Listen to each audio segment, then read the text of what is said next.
I got in trouble in Kenya with the police, and they said, oh, in Argentina, just say you love Messi or Maradona, and you'll be off, and the cops will love you. The wine here, and Martin will love this, is on par with Italy. And now that he's giving me all these good bottles and whatnot, he first stacked my apartment with good bottles. I can barely tell the difference from good and whatever, but it is there with Italy. Same pricing, the $5, the $10. The first few days when I got here, right?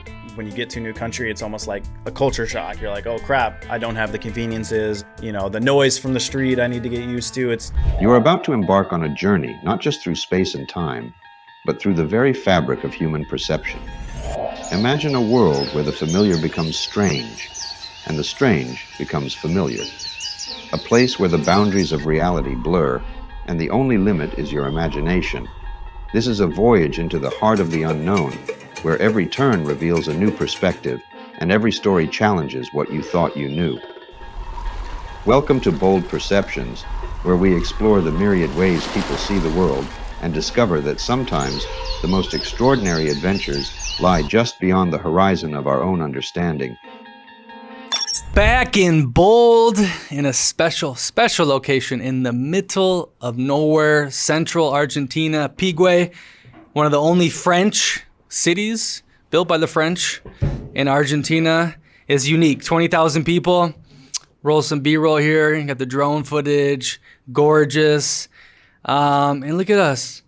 2 childhood friends. Zach loves to hear that. I do too. In the middle of nowhere, making Wi-Fi money, doing stuff together.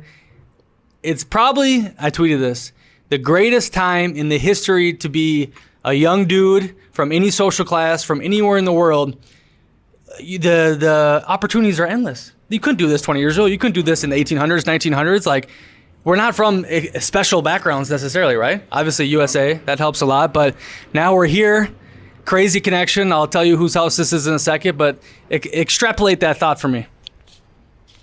What, just basically being in the middle of Argentina. Yeah, I mean, we live in a time of like unbelievable potential. Abundance. Like, we have the internet and people are making more money than ever, especially in the West, in America. Like, the access you have in America to like work remotely versus like even being in some of these small towns and seeing how what people do when they operate. Yeah, I mean, it's a crazy time to be alive, to be honest. No time for depression for anyone. No. Just get out your ass. I guess so. But I mean, what's the point of the pod today, Nick? What do we got going? We're going to answer 30 questions about Argentina. Been here for a month and a half now. Obviously, mostly stayed in Buenos Aires with the Tigre. Now we're, in the village life, so we don't have the whole country on lock yet. But first point, okay, where are we, Zach? We're in a freaking castle in Pigu with our friend. I want to hear your perspective of this situation we are in. I mean, the situation is that you met Martin in Egypt on another traveling expedition, and we were surprisingly in Buenos Aires, Argentina, and Martin offered up one of his apartments. He owns a lot of properties out here in Pigu itself and a few in Buenos Aires, and Nick has introduced me to him, and he's been very awesome. He's been awesome, showing us everything. Of course, giving Nick a nice apartment in Buenos Aires as well, and going out to dinner with us. So we get that Argentinian, like, kind of family, what's yours is mine, mine is yours type of experience, I guess. We've gotten to become really good friends with Martin, and yeah, it's pretty awesome to kind of have that hospitality while we're here in Argentina. Yeah, and he's treated you just as good as he's treated me. We went out for Zach's birthday. Martin was there, and Zach was hesitant on coming here because he had just booked a new place in Buenos Aires. So obviously we go here, then Bariloche next, and he's gonna miss out on that. But you could just tell Martin was like, "No, Zach, like I really want you to come." And that's the beautiful thing about Latinos. I've talked a lot of bad and good about like the outwardness. We're best friends when we first meet, but you do meet a lot of them that will actually back up what they say. I met him in Egypt, in Hurghada, by the pool. I was hammered, I was drunk, but I'm like, oh, let's shoot this shit with this funny Argentine man, and we ended up hanging out for 5 days, having a blast, and, oh, Nick, come visit me, do that, but everyone says that, right? It wasn't until you got me to come down here, I called them up, and he basically said, no, I'm taking care of you, and he's done more than that. today we're working all day. He sends up coffee through the elevator. It's 3 floors. His bachelor pad is 3 floors. Sends up coffee. He's like, hey, I have a lunch for you. Sends up lunch over here. And I'm like, hey, Martin, I need 1 more bottle. Boom. Sends up the bottle of wine for the podcast. So it's like, it's amazing, man. I mean, this is beautiful. You meet some random person and he's taking care of not only you, but your friend you're with. I mean, that is special. Yeah. I mean, it's like I said, what I've noticed with being in Argentina, it seems very similar with everyone is like, what's mine is yours and yours is mine. Like people are very hospitable. They want to hang out with you. Martin, this is a small town, but he's trying to show us everywhere. I mean, cue the drone shots of last night. We went up near this big cross, kind of overlooking the city. He showed us, some of his other cabins around here. And yeah, it's nice. There's not a whole lot going on in Pigu, but it's a place that, if you got good Wi-Fi, you could, bunker down and hang out, and you kind of get the normal, like, I think it makes me feel like I'm in like a suburban city in like Iowa. Yeah. Like this is just kind of the suburbs of Argentina, just like it would be the suburbs of, not even like outside of the suburbs in the United States. It's just kind of that farm style town that you get a feel of. But we have 30 freaking questions to run through here. So yeah, let's get started with that. I think it's just been on my mind because I've been through a lot of different countries in Latin America, met a lot of different people, got stabbed in the back many times, had beautiful moments. But what he's doing now is making Argentina look very good. He's a very good man, Martin. I appreciate everything you've done for us. All right, here we go. 30 questions. Great intro, huh? First one, Zach. And we threw this through AI. I said, no BS questions, not politically correct. Make it interesting for the viewer, for the American and the Argentine. So the first one. But if you guys have questions about Argentina, drop them in the comments because we would like to start answering questions from you guys. We've had a lot of responses back, but we just figured, okay, let's just run it through AI, see what AI wants to know about Argentina. We might skip some of these. I haven't even looked through them yet. So, off the top of the dome, we'll start answering these questions for you. All right, what's one Argentine habit you picked up that you never imagined doing back home, and will you keep it when you leave? I'll start first. Mate. So I started drinking it in Germany. They have it in the supermarket, but it's like a kind of colder drink. It's still very good. I enjoyed it a lot. But when I came here, and I tried it with him in Egypt, Martin, and I think Brazil, I was like, oh, it's okay. It's not great. But now that I'm here, now that I got the real thing, the energy it gives you. Like there's a funny meme and some tweet some guy said, like, when I first drank mate, I felt like I'm using 100% of my brain. It does have this like interesting feeling inside that's way different than coffee. You don't really crash much. And the ritual I've started to like. I was annoyed by the ritual making it happen and whatnot, but mate is the real deal. Yeah, I mean, I'll be honest. I don't think there's like any specific Argentine habit. I definitely won't be picking up the idea that I should be staying out till 7 a.m. That's one habit I will not pick up, but I will say they might have something on lock. Apparently you get really good sleep if you sleep for 3 or 4 hours, which is kind of what they do. Stay out super late, sleep for 3 or 4 hours. Then when everything's kind of closed in the middle of the day, they take another nap. So I don't know. I don't really have a specific habit quite yet that I have picked up that's specifically Argentine. But what I have been doing is just walking a ton. It's a good way for me to stay active. I did that back in the States pretty often as well. But just being in a walkable city is something that I like. How does the Argentine obsession with mate actually play out in daily life? And what's the unspoken rule you broke that you've got the funniest reaction? You want to hit this first? You broke it the other day. I guess so. Oh, yes. So specifically with mate, Martin told me when we were up on, the hilltop was that if someone fills a mate for you, you're not supposed to just take one sip and give it back. You're supposed to kind of hold on to the cup and finish it. And then they fill it back up and give it to someone else. So I apparently broke that rule of just having 1 or 2 sips and then giving it back to him. Reason I did it, though, I was flying the drone and I didn't just want the drone to sit up in the air for 20 minutes. But Martin gave me that, and that was a kind of a funny little reaction and something that I didn't even know until it happened. The obsession is real. They all do it. They all love it. They all swear by it. They had these little rules. And then like Martin was like, yesterday, he's like, oh, you just going to drink mate all by yourself all day? I'm like, yeah, I freaking like it. He's like, no, you need to drink together. And it was like a sharing thing. And it is, you know, a communal bond when we're drinking it with the drone. But it makes you feel good, man. It's a very good drink. I've been starting to make it instead of coffee in the morning, you know, sipping it. I like the mate a lot. Okay, Zach, what's the wildest thing you've seen at Buenos Aires parrilla that would make asado that would make a vegan American faint on the spots? But what did you experience with the asados we've had? I mean, we're gonna have a few this week. Martin up here apparently has asado every single Wednesday and sometimes Thursdays. So every single week, him and friends come and get together. So if you haven't noticed, the culture here is very together. You know, they like to do stuff together and cook out together and enjoy mate together. But it's the type of meat, personally. Like when we do grill outs and cookouts in America, it's burgers and steaks and hot dogs. There's a lot of different types of cuts of meat here. And they also do stuff like kidneys and intestines, and they do the whole pig, the whole cow, like everything. So that would probably make a vegan in America, especially because, you know, they're pretty wild in America, faint because they use every type of meat. I think I'm gonna probably have my first kidney. Martin said they're gonna cook some kidney in one of the asados this week, so that'll be my first time. That'll be interesting. What about you? Well, we do know a vegan, and she's been a vegan since she was little.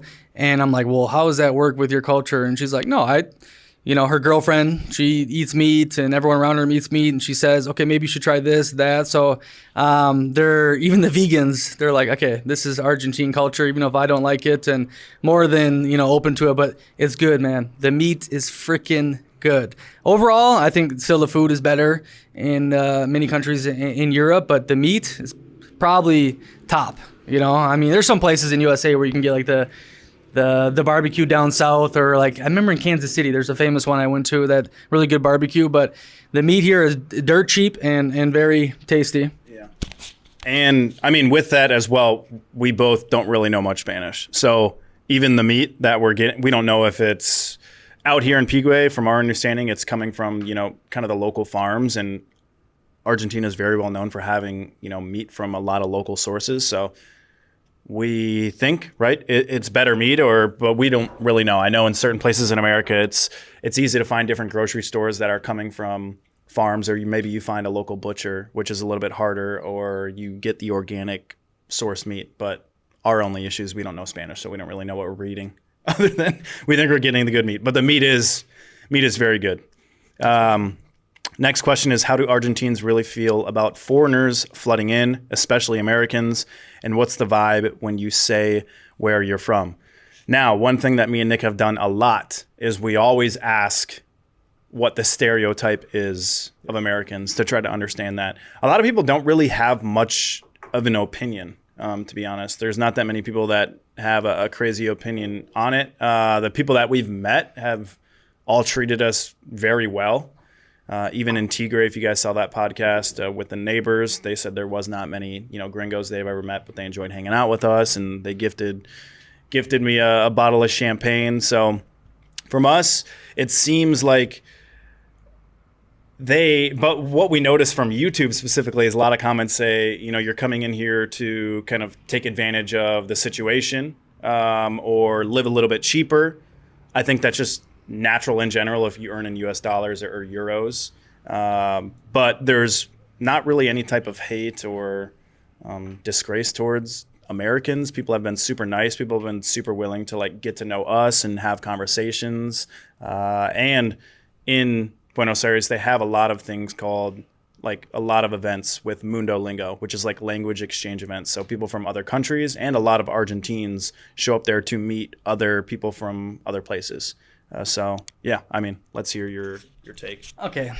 I always ask this question. I usually get the answers after we've gelled. At the start, they're like, oh, I don't have any stereotypes. I said, oh, really? Well, here's my stereotype about the Argentine man, the Argentine woman. And then they start, you know, opening up. So like, for example, Martin, we couldn't get this freaking Chinese oven or whatever the hell was going on, lighting matches and have to hold it for 10 seconds. And he's like, you guys, you made the atomic bomb, but you can't turn on an oven? So now Zach's nickname is Oven, because like he's shocked that like, they think like the Americans are like, how the hell did they create this big stuff? Or we watch their movies and we see on social media, but then they're so stupid in person, right? And that's a normal stereotype around the world, is that the American is like clueless with a lot of like day-to-day life. And I've gotten into this too many times about the good and the bad, the land of extremes, land of a delusion in USA.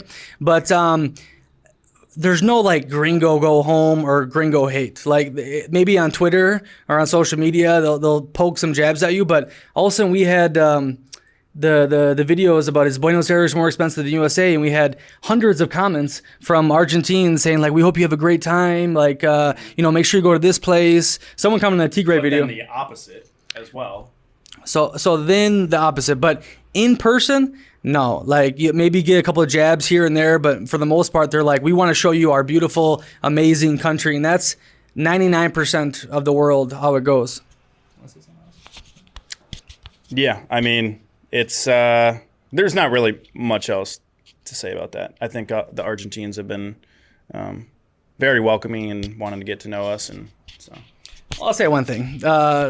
Some friends I hang out with a lot are very liberal, very anti-imperialistic, USA, all that, but we hang out all the time, okay? And we make jokes back and forth. We have good conversations. So, yeah, there's no anti-stuff. It's all online. I actually do have a take on the oven thing. It's just more of the convenience. Like if you grow up in the USA, you have the easiest convenience of all time. I've talked about it multiple times where it's just like, yeah, the ovens here aren't just electric where you literally turn it on and, out here in Pigu, it's gas. But we knew how to light the match and light the oven, but we just didn't know we had to sit there and hold it in for 35 seconds. Right. Like it just took forever. I was like, it just keeps going out. So there's random little things like that. But yeah.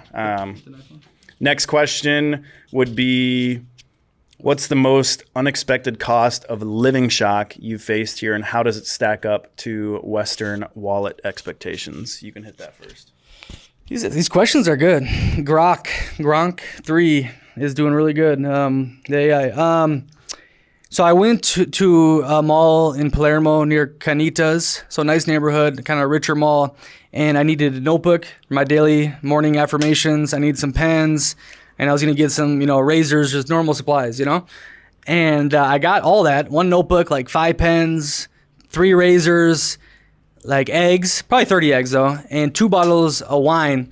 And it was like $35. This is when I first got here. I'm like, okay, in Europe, I get this for $20 max, right? So I'm like, this is, everyone was saying, be ready for the price shock, be ready for this and that. So yeah, it's very odd pricing with their isolationist economy, with the taxes, the tariffs and whatnot. But once you start getting the lowdown of things, you're getting empanadas still delivered on Rappi for $1.50.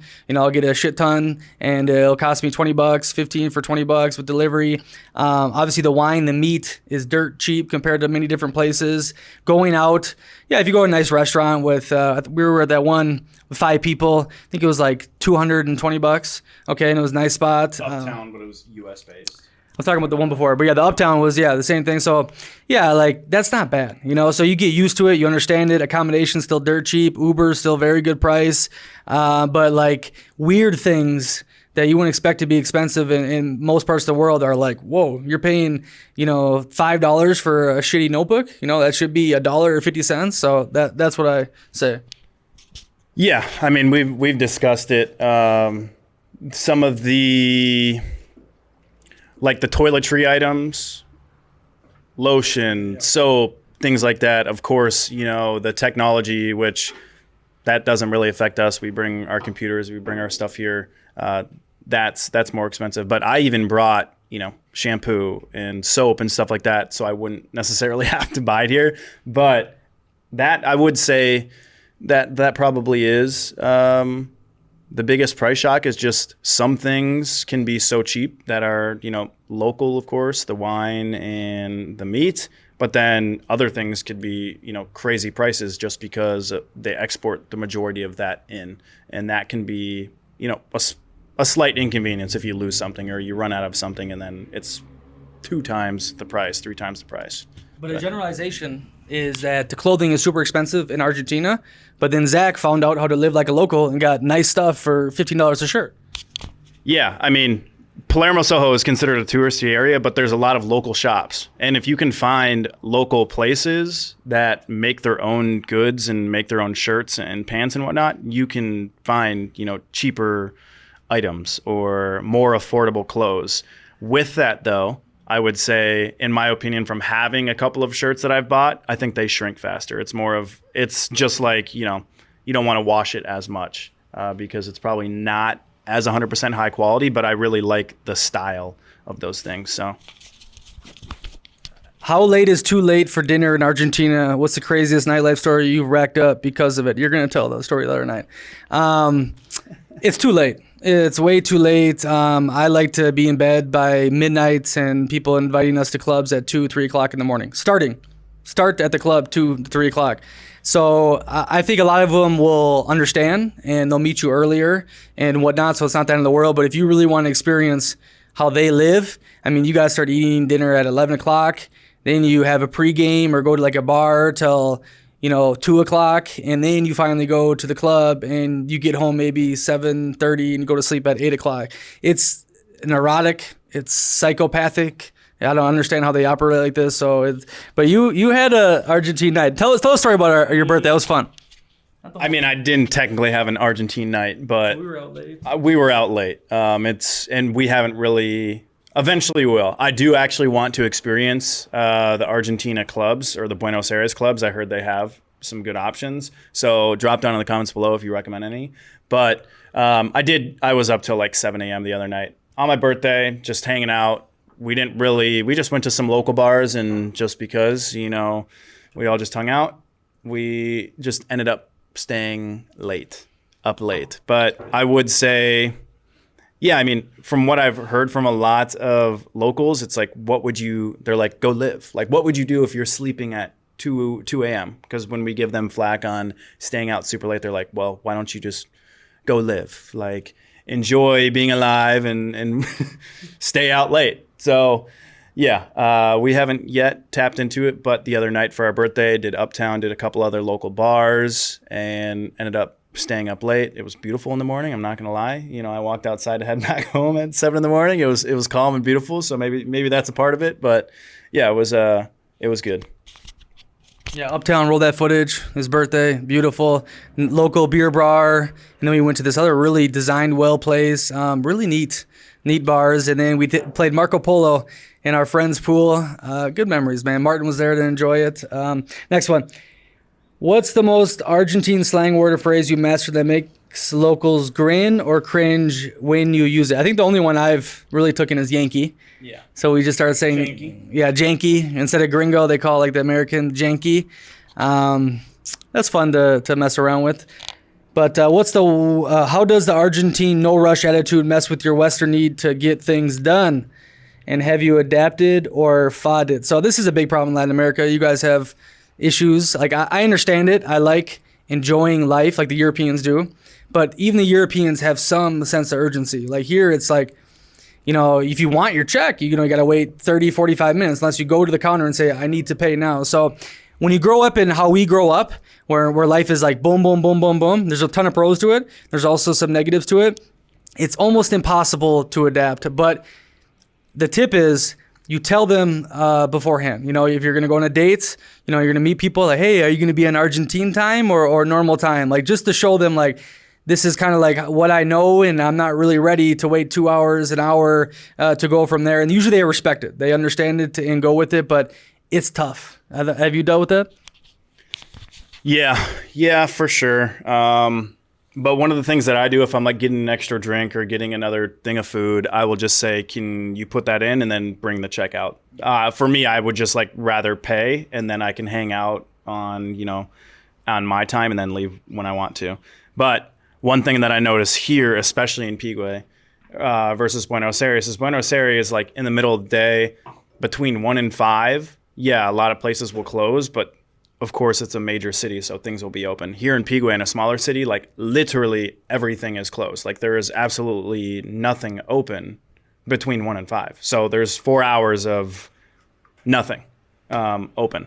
So that, for me, like around here in a smaller city, it's a little bit like kind of annoying, and sometimes it is annoying when you want to go to a place or get certain things or whatnot and things are closed.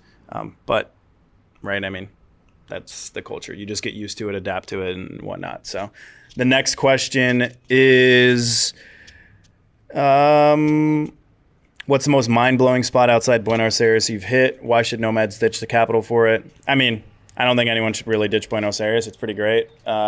We've been to Tigre. We've been to Pigu. We're soon to go to Bariloche. But we actually have heard great things about Cordoba and or Mendoza. Mendoza for wine, but Cordoba as well, because I think there's colleges in both of the cities. So they say that, you know, during the year when college is going, there's lots of beautiful women, there's lots of things to do, and the cities are very nice. So maybe we check those out. But there hasn't really been a place that we've been yet where I've been like, I would ditch Buenos Aires. I think Buenos Aires is great so far. Every single local will tell you, okay, you got to go to this place, you got to go to that place. Even like off the radar grid that non-tourists go, like my Uber drivers will be telling me, Martin's been honest to see the iceberg thing. Calafate. I've heard from other people too. Yeah. So there is a crap ton more to see outside of Buenos Aires, and even like that we are in the middle of freaking nowhere in a 20,000 person village. There's still civilization here. Like Wi-Fi is not bad up here. Maybe in our room it is, but I still have data. I still have a lot of different things. So there seems to be a ton to explore. I know if you book in advance, traveling can be way cheaper here than in like Brazil. Like you can get good flights from Buenos Aires to Bariloche, or, you know, the Cordobas, Mendoza. They have some buses we're looking into. It's gonna be brutal taking a bus down from Bahia Blanca to Bariloche, but I think there's a lot to see. But Buenos Aires is a top city when the weather is good. I've heard that when the weather's not that good, it's not too fun, but a lot of what you need, you know, can be had there besides the beach, obviously. So get a place with a pool, a rooftop pool, and your Hakuna Matata. How do you deal with the cash-only chaos and insane inflation here? Any hacks for future expats to not get screwed? So this is still out there in the zeitgeist, but right now it's pretty chill. It's been stuck at like $1, 1,200 Argentine pesos. Nowadays, everyone basically takes a credit card that's not fluctuating. You know, besides the Chinese shops. I guess the Chinese shops don't take it because it takes like two weeks for that to hit the bank account, and they had to pay like 3% fees. So they're very anal about cash instead of card. But no, I've barely ever used cash. When I need cash, I just say, Zach, give me some cash, and we go from there. But yeah, thoughts on that one? No? I mean, it's not that hard to find a cambio. If you need to, like, ask a local, like, high quality hotel if there's a cambio station around there. They'll give you some spots. But yeah, it's not that hard to exchange. It's usually pretty good. Like the way I do it in my mind, because technically they're giving us like 20% more on the blue rate. So if you give them $100, they technically give you, what is it? Like 10,000, like 1,200. 1,200. But I'm getting yeah. card. So I just kind of look at it. Yeah, you can get it on the card as well, but like in my opinion, I've dealt with a lot of places that still, you know, take for cash. Even some of those clothing places that I just mentioned. Yeah. I went to go get some clothing, and they said, "Oh, you can only buy this stuff that's on sale with cash." And I didn't have, you know, that amount of cash. I don't roll around with a ton of Argentine pesos on me at a time. So.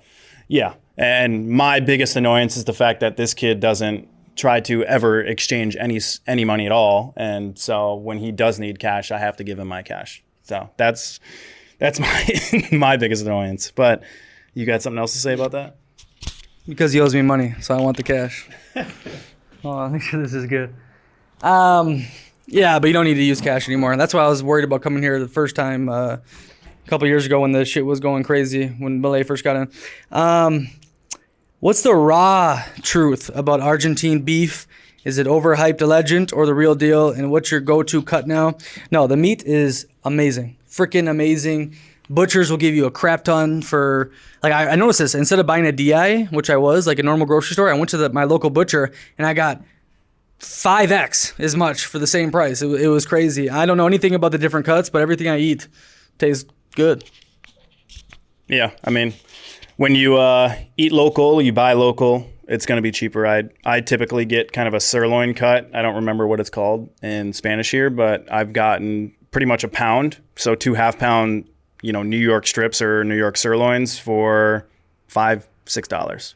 So very, very affordable. You could do that every single week and have 2 sirloins a day and be good on $30. Carnivore diet, perfect place. Yeah, carnivore diet, perfect place. So yeah, the meat's good. How do you explain the Argentine passion for football to someone who's never seen a match day? To be honest, we haven't seen a match day either. We need to. We just met a couple locals on my birthday who are going to some of the La Boca games, and you can't necessarily buy tickets to those games online. You basically have to know a local or know someone that sells it. So hopefully we can make it to a game soon, but we haven't really gotten to experience the football passion. But meeting the Argentine people and how passionate they're about the country, I'm sure it's just as crazy. I mean, we talked about an instance where I got in trouble in Kenya with the police, and they said, "Oh, in Argentina, just say you love Messi." Or Maradona, and you'll be off, and the cops will love you.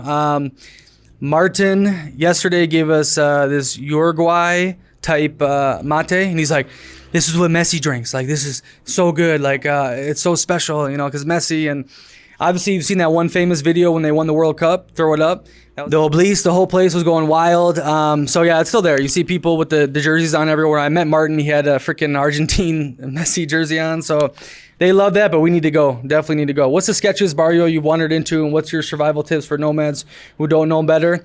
Haven't done the slum tours yet, man. I've just been living good in Buenos Aires. Normally, I like to get out and do stuff, but I don't feel like I'm in the slums or nearby in Colombia and Brazil. Like, you don't feel rough in majority of the areas. It's so European, so I'm not like, oh, I need to see a slum here because I think it'll be so bad. But I guess there's a couple. Have you seen any sketchy stuff?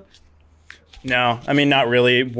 At my last apartment in the Almagro area, I did hear gunshots one night, but to be honest, I felt completely safe. I have a video talking about how I felt very safe in Buenos Aires, and some of the Argentinians have commented like, you shouldn't, think you're that safe. It's, if you wander into the wrong neighborhood. But just like anywhere else, I keep saying this, if you're in a wrong neighborhood in any country, you kind of know you're in a wrong neighborhood if you have some type of self-awareness. If you're not just like an absolutely clueless gringo just living in your own little bubble, you kind of know when you're in a bad situation. So we necessarily, from safety-wise, haven't been in any bad situations or bad neighborhoods yet, but we will see. And that's night and day. But it's completely different than Brazil and Colombia. So anywhere, I mean, unless like the richest gated places in Brazil and Colombia, you still have that on edge feeling. Here, it's not there. It's really not, and it's European as it gets, and obviously the richer neighborhoods. But how do the women and men flirt compared to back home, and what's the boldest move you've seen or tried? I guess, obviously, when you introduce, they kiss. Right, so I still do like the little hug, and they're like, "Oh, you're stupid." Even I think you're supposed to kiss the men too. Like they're trying to, yeah. Flirting, I don't think it's as like passionate or touchy as more North Latin America, like Brazil, Colombia, even Mexico. I think it's more European, but they have that spice of Latina still inside of them, but not full blown. Yeah, I think it's a little bit like tougher at the start, but like once they get to know who you are, you talk with them a little bit, then they're more touchy, or they want to be around you more, or they kind of, a little bit more flirty, but it's not anything crazy like you said, Colombia or Brazil, which I don't have much experience with, but I would say it's a little bit, you kind of got to break through the shell, but once you break through the shell, they're cool. Everyone's cool. If you don't want to talk about this, we'll cut this. So there's a stereotype here, and it's known that in Argentina, it's much more difficult to date compared to the countries we were discussing, the Colombia, the Brazils, Mexico's. And And I know Zach, very good looking guy. Our friends we hang out with say like, oh my God, the girls should be falling all over you. But it's more, what have you felt? Like, is it because of the language barrier or the dating apps that has been more difficult to date? Yeah, I don't know. They're very, you either got to like get them when they're hot or you're not going to get them at all. Essentially, it's like dating apps, you either have to transition super fast or like literally be on a date with them same day or next day, or like you're never going to hear from them. Like that's just kind of what it seems like from the dating app standpoint.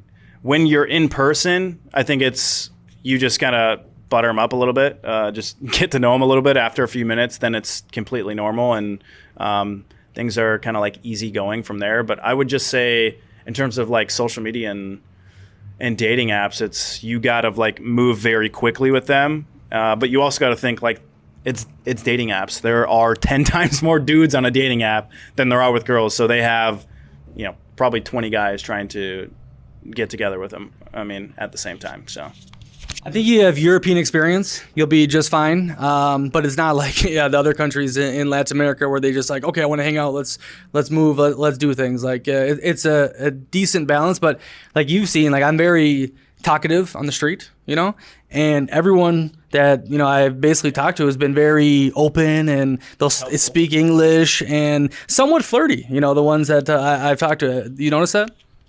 Yeah, I just think they're like very helpful. Like they don't like brush you off. Like they're willing to talk to you. In America, if you kind of like cold approach someone and they're like instantly not, it doesn't even matter what you're talking about. Like they'll just try to ignore you in a way. So here they'll talk to you. They'll try to figure out what you're asking for or what you need help with. And they're like I've noticed that too. They're very like helpful and like willing to talk. And most of them give their numbers and stuff too. So my overall opinion is I think the Argentine women are very good. Not only beautiful, but you can have intelligent conversations with them. A lot of them speak English, but dressing like nice, and they just give out this Euro feeling with the Latina passion. So I've been very impressed, and you guys are great. I love Argentine women.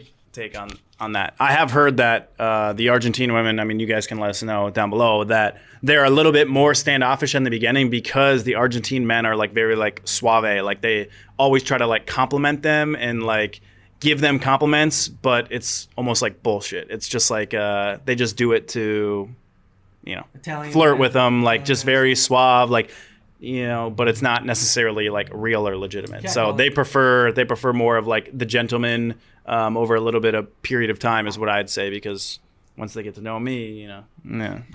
But being a gentleman, you also have to make a move, right? They're waiting for you to touch. Like, there's still Latinas in that aspect where if you just don't even touch them or try to get close to them, they're going to think you don't like them at all, right? So be a gentleman, do all that, but you need to show, like, hey, I'm into you. And in Latin American culture, for the most part, that means you start touching quicker and, in some cultures, kissing very fast. But anyways, enough of the girl talk. You're great, though. I love the Argentine woman. Nice people. What's the one Argentine dessert or sweet that's ruined you for life, and how do you get your hands on it cheap? You're the sweet guy. I don't eat sweets. Yeah, I mean, I love sweets, and that's something that Argentina does amazing. Buenos Aires, they have panaderias all over the place. Panda Dolce, Panda Chocolate. I mean, I need one of them like every day, honestly. So you can get tons of them. The girls got me an amazing cake. Oh, yeah. So I'm sure they have like incredible cakes, but the cake was like 3-layered. It had like a middle layer that was insanely good with like chocolate chips in it. So they do the sweets very well, and they're easily accessible. They're on every freaking corner. So Barcelona? It's very similar to Barcelona in Spain. It's very similar to the sweet culture there. But yeah, those are my favorites. The next one is, how do you navigate the constant power cuts or random strikes? Any Nomad pro tips for staying sane? Honestly, power cuts, there really hasn't been any issues there, but we did do we went to a march. Oh, yeah. We went to a march for like 30 minutes. Put that up. Not necessarily something we completely support. But, me, I love the rainbow. But we figured that it was it would just be fun to see people in the country go out there. Everyone was nice. It wasn't like anything crazy. You can talk about that, but I mean, 30 minutes, 40 minutes, we went out there and walked around. You were bringing up the power cut, so we couldn't have cell service. Is that what you're saying? Or were you saying? Like, I just don't know if it was like energy cuts or something. Yeah, well, I thought you were alluding to like when I was at the rally, you couldn't get any service. There were so many people in one area, and the lines were, taken. Obviously, here the Wi-Fi's not as great. It came off one day in my the apartment in Buenos Aires, but overall, yeah, the power and all that. It's not like you're doing shedding or anything in the rich areas. Okay, if you're staying in those, I'm not sure about the other ones. But the LGBTQT rally, the rainbow, it was like a mix between them and the socialist against Malay, right? Because Malay was at Davos and he said some comments, I'm not even sure exactly what they are, about this community. And so we went there because we knew some people a part of it. And yeah, it was cool. Like I've always seen on Twitter and social media that the Argentine people are wild protesters, but overall it was a good vibe. Very interesting experience. But yeah, I like Malay. I hope he's not a wolf in sheep's clothing, because some of the stuff he's doing is like, he's not really libertarian as I thought. What's the most overrated tourist trap you've seen here, and where should people go instead for the real deal? We haven't been to the Bibliothèque. The Hippodrome was amazing. The horse track obelisk is kind of cool. Obviously it's not like an ancient one. It was built like 100 years ago, so nothing. We didn't go to Don Julio, the famous restaurant, and every local says don't go there. There's places way better, and they're just the tourist trap. Obviously in Palermo, especially where I stay, there's like cafes that are very expensive, and it seems a lot of the higher class and gringos go there to work, so maybe those are tourist traps. But anything on that one or no? No. How do Argentines roast each other in ways that would get canceled in the U.S.? What's the best burn you've heard? That sounds AI. I guess the Martin, I don't know, I think his politics, he's from the rural side, right? So what do you think his politics are? He hung out with people from cosmopolitan, rainbow type people, and there was no like animosity or nothing. Like, maybe I would make some jabs and say some dumb stuff, but they all got along, and there's no like political divide to say like, you've lived in the USA recently. I haven't, but compared to them, right? Yeah, no, I mean, we even talked about it on the Tigre pod in terms of like politics. It's like people are willing to kind of hear each other out without like arguing like you have to believe what I believe. But in terms of the actual question itself, there's not like a specific roast, but what I've noticed just being around Martin a lot is it's just like us Americans where we just give each other shit. Like he's always giving us each other shit and like giving us nicknames, and we're giving him nicknames and giving him shit. And it's not like anything serious. It's just literally joking around, having fun. And that is like, it's fun. Like they don't really take anything too serious as well. So what's the weirdest thing about the Argentine bathrooms or apartments that nomads need to prep for before moving in? I mean, you have the bidet. You have the bidet. You don't really have that in America. You have the bidet. I literally just... He likes it. I don't use it that much. And that's what I'm actually wondering. I have a quick question. Can someone show you how to use it? Can you pee in a bidet? Like, are you allowed to pee in a bidet? If you just have to pee, can you pee in a bidet? Because it's still going into the sewage. But for me, I do kind of have a take. Like, the bidet, I use it sometimes, but it's almost kind of a process if you're sitting down and then you got to move yourself to another like bathroom thing, like right over to it. I don't know. Do you guys use the bidet every single time? Let me know if the Argentines do. Every single time, let me know. I don't know. What about how small the bathrooms are? Yeah, the bathrooms are smaller. I would say the kitchens are smaller. It's not as like open and big. I mean, that's America. America's known for just being freaking like it's literally just huge. You have massive houses, like, so. You have a problem with the noise? Yeah, I mean, that's not even a part of the question, but yeah, I mean, the apartment stuff, like, if you're going to get an apartment in Buenos Aires, maybe check to see if it's not on the first floor, because you're in a city. You're going to hear all the buses. They have public transportation. You're going to hear that. For the first 5 days, I was annoyed, but then, of course, I got used to it. Like, my body and my mind got used to it, so I didn't really recognize it. I had good sleep after that. But if you're coming here from being in a Western country, you're not used to a bunch of noise, then that might be something you want to look into with your apartment or your Airbnb, is just to make sure you're not maybe on the first floor or second floor, because you're gonna hear the noise. Yeah, very European, the apartments and whatnot, bathrooms. How does the wine scene here, Malbec and beyond, stack up to what you expected, and what's your cheap bottle pick? So I love wine, but I never got into like, oh, this is a good one, this is a bad one, because I was living in Italy and I'd pick a €5 one and it was amazing, right? So, but I will say that the wine here, and Martin will love this, is on par with Italy.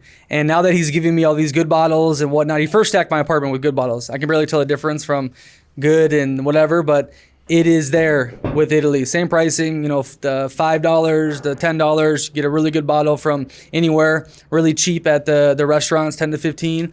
But the wine, it's lived up to its reputation 100%. Yeah, wine's been great. Martin showed us to a couple of local wines that you can literally get for like $10 to $15 locally, and would be like $100 to $150 in other countries. I literally just got up because of that. I think it's Angelica Zapata is one of the ones that is a good local wine. But yeah, the wines have been great. In America, like if you get a bottle, like even a glass of wine, it's like $10, $15. It's almost the cost of the bottle of the wine. Here, you can get a cup of wine for $4 or $5. You can get a bottle of wine for $15 at the restaurant. So the wine culture obviously, pursues itself. For me, I think we both prefer, if we're going to drink, we're going to drink wine. I just think it's healthier. I just think it's better. So yeah. So when he first in Buenos Aires, Martin came back, because I hadn't seen him for a month after I landed. I brought out 2 bottles of wine, we're going to hang out. And he's like, Nick, you need to drink better than this. So he goes down to a little local Chinese spot who still has decent wine. And he bought like a $20 bottle and like a $15 bottle. But one of the bottles, and he's traveled all over the world. He's like, Nick, at a restaurant in London, this is $250. At the market, you'll pay the grocery store at least $100.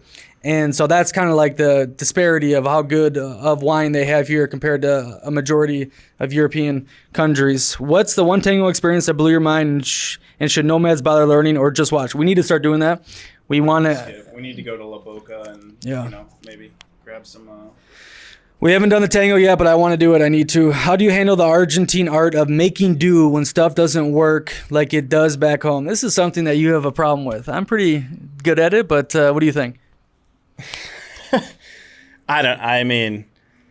Making do when stuff doesn't, like, I haven't ran into things that just stuff doesn't work, but always works out with me.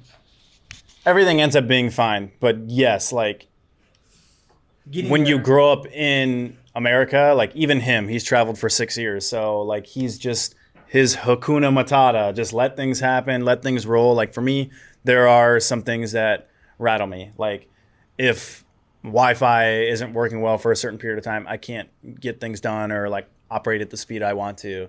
The first few days when I got here, right? When you get to a new country, it's almost like a culture shock. You're like, oh crap, I don't have the conveniences, the noise from the street I need to get used to. I think it's almost like when things happen, it's like a couple days of almost like, oh crap. And then you just get used to it. Then you adapt to it.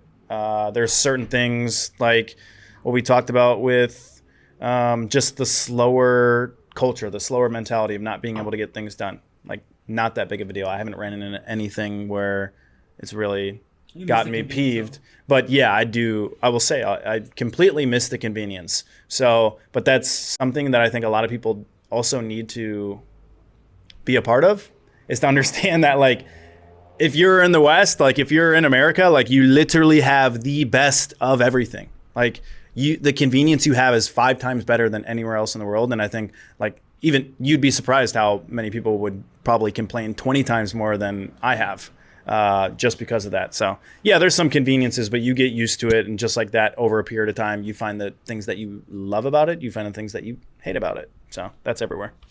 I put up a genius tweet today, so pop this up about what happens when you start traveling, understanding it. But yeah, I've given him a lot of shit because obviously I've been doing it for a while, and I like to always be solo for the most part, so I have given you a lot of shit.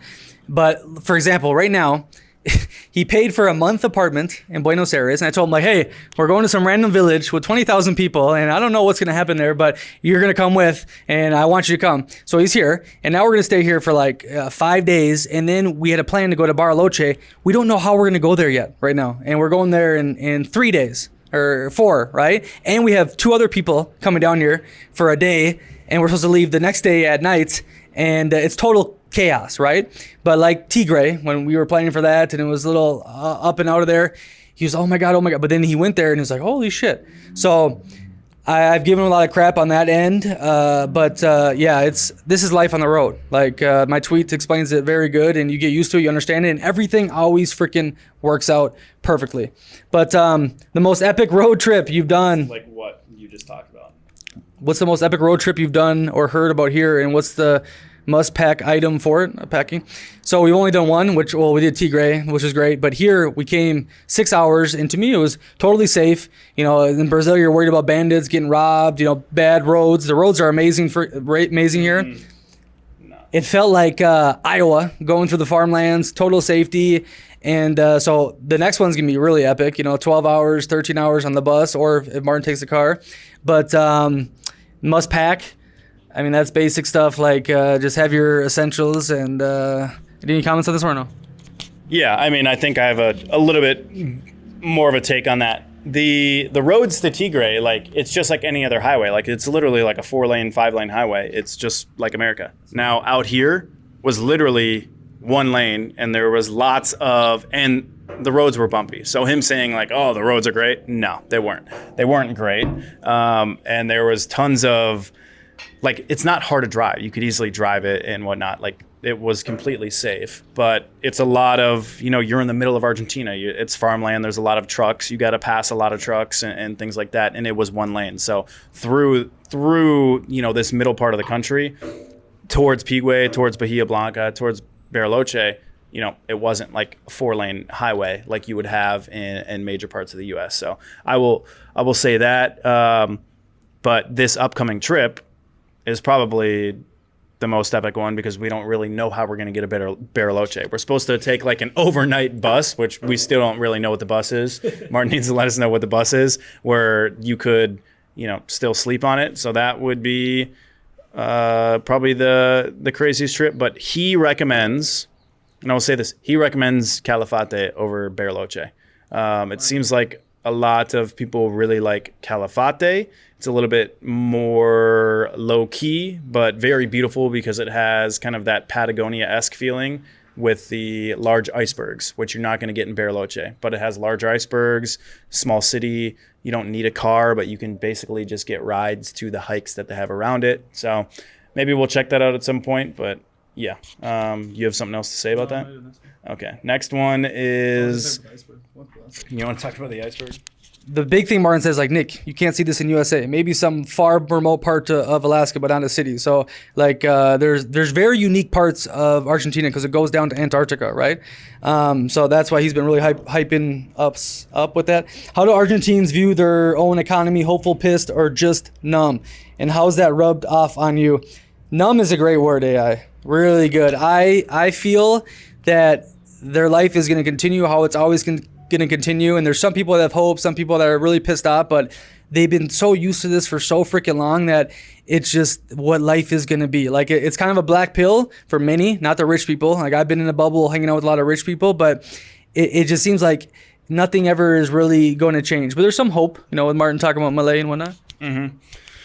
Yeah, I mean, I think people are just kind of waiting and seeing. It's, some people I feel like are just like, oh yeah, it's all going to go to crap, or they know that it's going to take a few years. So, you know, what they're feeling now is hopefully better in a few years. But yeah, there hasn't been any like crazy politics. You either take one side or the other, or you just kind of have a wait and see type of attitude to it. So yeah. Next one. What's the gnarly street food you've tried? Would you warn nomads off it or dare them to dig in? Haven't really tried any gnarly street food. I had some, you know, great fresh orange juice. You know, they have some fresh orange juice vendors in Puerto Madero. That's what I tried. You got any gnarly street food you tried? Those sandwiches we took off the vendors. Sandwiches off the vendors? The kioscos. Yeah, I mean, you can find some cheap sandwiches for $2, $3, $4 at some of the panaderias and local places as well. But there's nothing too crazy in terms of street food here. Now, how does the Argentine family first vibe hit different than Western individualism? Has it changed your lens? Yeah, I mean, I think it's something I really, really like. I even made this point, which was we went out for my birthday. Nick let some of the girls know that it was my birthday, and they brought me a cake for my birthday, which is like, you know, I've known them for a few weeks, and they still felt, you know, like they should get me. They did more for me, and after knowing me for a few weeks than people that have known me for, you know, 20 years. So, yeah, it's very like what's yours is mine, mine is yours. They want to enjoy being around people. Like Martin has asado here twice a week with family and friends. Like that is something that I feel like America used to very much be. When we were growing up, we got a taste of that, of like barbecues and hanging out in the backyard and like even hanging out after sports. And like that type of vibe is something that we had a lot of growing up. And I really like that. But I think as we've gotten older, I don't know if it's just like our generation, like just, you know, not trying to tap into that or whatnot. But I've noticed it a lot more in other countries, and I really like it because it's kind of like a good reminder of, you know, yeah, just growing up of how it was, and it's just not like that family vibe as much as it used to be. That's a great take. Yeah, Martin treated us like complete family. I mean, the stuff he's done for not only me, which has been way too much, but for my friend that he had no freaking idea that was coming here, it's been amazing. You know, like he's got a compound here, and he said, "This is your compound. You know, go where you want." You know, I needed, you know, stuff from the pharmacy, had people running around getting it for me, sending us stuff up on an elevator. Put the video up. This dude's, the coffee, the wine, I mean, it's amazing. Now, I don't know if this is like a lasting thing. With him, I think it is. I met him 7 months ago in Egypt for 5 days, and he's done this for me. So it's amazing. But I've had similar experiences with Latinos in Latin America where they treat you like amazing for a night, maybe even 2 days, and then you're nothing to them, right? So, but so far, man, I've met a lot of really good Argentine people that I've been very impressed with, and I've been saying I think I could stay here for a long time. You know, I'm already talking about doing my residency and whatnot and spending half the year here, but it's been beautiful, and I really appreciate them. Let me see this next question. Individual has to change your lens. What's the most jaw-dropping natural wonder you've seen here, and how easy or brutal is it to reach? Yeah. We haven't seen. Skip that. Yeah, we haven't done the jaw-dropping yet. Probably the natural wonder would be the what's the falls? Iguazu. If you're looking at north in Brazil, yeah. That or like Patagonia in Argentina would probably be them. Yeah, we'll talk all about, you know, Bariloche and Patagonia when we hit that. How do you decode Argentine handshake to kiss spectrum? Any awkward fails nobody should avoid? I've been in cultures that do the kissing thing, and I always give them that little like awkward hug, and they laugh. And but you know, usually we're like a handshake, you know. And if you know someone for a while, you give them a big hug. So it's hard for me to like get out of that. You started kissing. That's how you start, you know, kissing the cheek.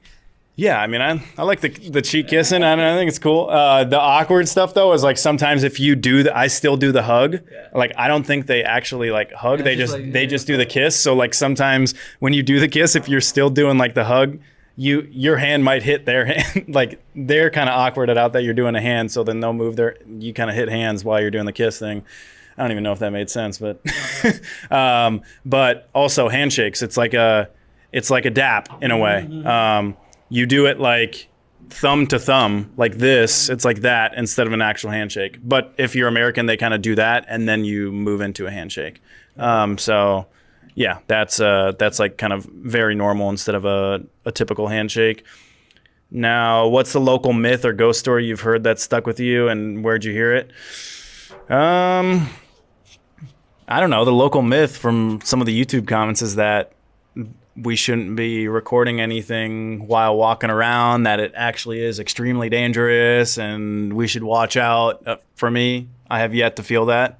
Like we've said, I mean, we mentioned multiple times, it's felt super safe. So I think the Argentines have embraced us being here too. And yeah, I don't think they feel threatened, or have I felt threatened either. Oh, I got the local myth. the Nazis. So one of my friends from Cordoba, like 3 hours away in a village, there's a broken down hotel that did house Nazi people, and many believe Hitler was there at one point. So I'm very keen on visiting that. There's also one nearby that Martin says, okay, maybe it was, maybe it wasn't, that we're going to go see, a hotel near Pigu. So Bariloche, I guess, has a lot of that presence because they built it up over there, supposedly. So the whole Nazi myth, what I'm fascinated with it is because I lived in Munich. That's the heart of the movement, right? So I studied it. I learned all about it on my own, not in school. And so those are here. Not from the locals. I've asked them about this, and they haven't really commented it. But supposedly the Spanish said, and they put it on maps too, that there was a land of giants in the Patagonia, right? Like a race of massive people, that goes into the Bible, Nephilim, and all the conspiracies, Sasquatch, Bigfoot, and so forth. So, but a lot of them are like, oh no, we don't know what you're talking about. But supposedly, when they first came here, they saw some interesting things in the great wilderness and vastness of the Patagonia. So those are a couple of myths. I can't wait to do the Nazi stuff. I'm going to record it and show it. So the last thing, we're almost done. You feeling good, Zach? Yeah, we got last question. If you could live in Argentina for a year, where would you post up? City, coast, mountains, and why? Well, obviously, we haven't lived anywhere else besides Buenos Aires, mainly.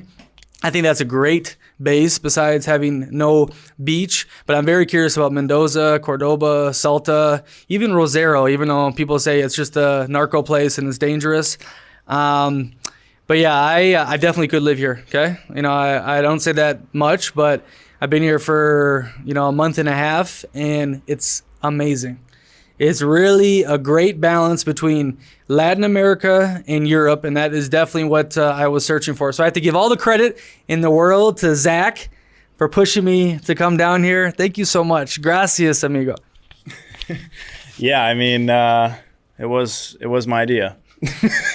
But I will say, if I want a good mix of everything, I like the slow travel. I like being in a place for 4 to 6 months. But if I wanted a little bit of everything, in Argentina, if I had to live for a year, of course, I would probably live in Buenos Aires. I'd have to kind of pick my timeline. I won't go months here, but I'd probably do 4 months in BA, maybe 4 months in Cordoba or Mendoza, one of those. Once we visit those, we'll see, because they're very popular. But then I need a little beach. If I were to spend a full year, I'd have to do Mar del Plata. I believe that's the beach spot. I'd have to get some water in there just to be sane.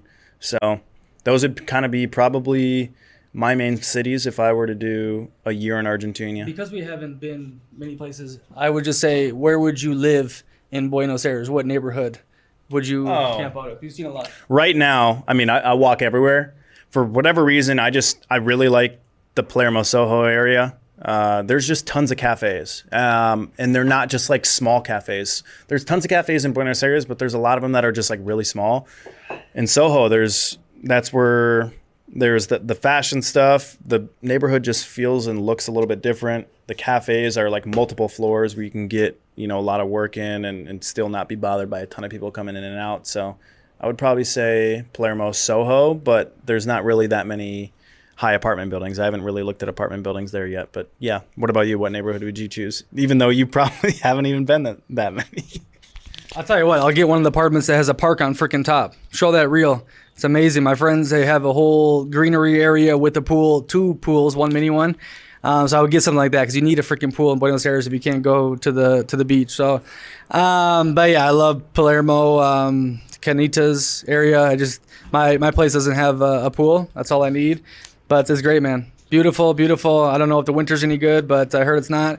But this is a great place to go to, Buenos Aires, and I'm loving outside of it as well. So we're going to be here probably for, 2 more months. After you see this, probably a month and a half, maybe a month. So if you want to meet up with us, get a coffee, wherever we will be, most likely back in Buenos Aires, but probably not, I don't know. Message us. And thank you, Argentines, if you're watching this, for bringing us in, and it's a great country, okay?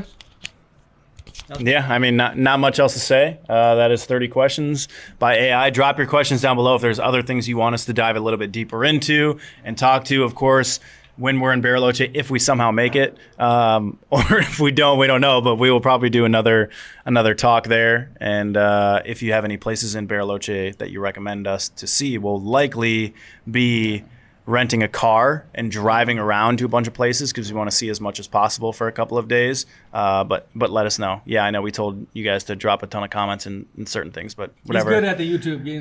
Whatever you guys like, drop them down there. Live bold.